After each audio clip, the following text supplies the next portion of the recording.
Le ministère de l'Éducation nationale, de l'enseignement technique et de la formation professionnelle, très actif aussi, a reçu hier vendredi le rapport de mission de la délégation de l'Université américaine de Harvard. Les résultats de cette mission visent à soutenir le ministère dans l'élaboration d'un système efficace d'évaluation des performances de l'enseignement en Côte d'Ivoire. Jean-Marc Gagui, Walter Mardou, Walter.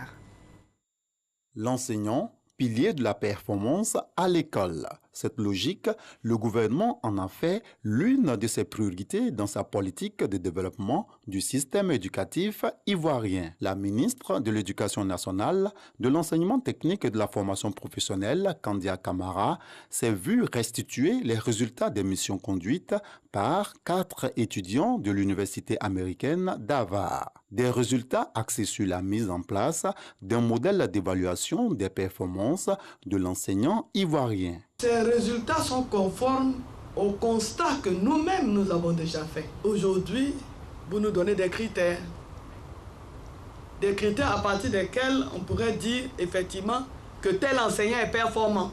La ministre, Kandia Camara, a exhorté son équipe à s'inspirer de ce rapport pour l'amélioration de la performance des enseignants. À travers le rapport que vous nous laissez, qui en fait est un rapport sur lequel nous devons nous baser dans l'atteinte de notre objectif final, rendre le système éducatif ivoirien très performant. Les chercheurs de l'Université d'Harvard, en mission de terrain à Abidjan et à l'intérieur du pays, ont relevé des critères, le facteur d'équité et la note de base, des facteurs essentiels pour l'évaluation des enseignants ivoiriens. Ce qu'on est venu faire ici, c'est vraiment concevoir un cadre d'évaluation globale de la performance des enseignants.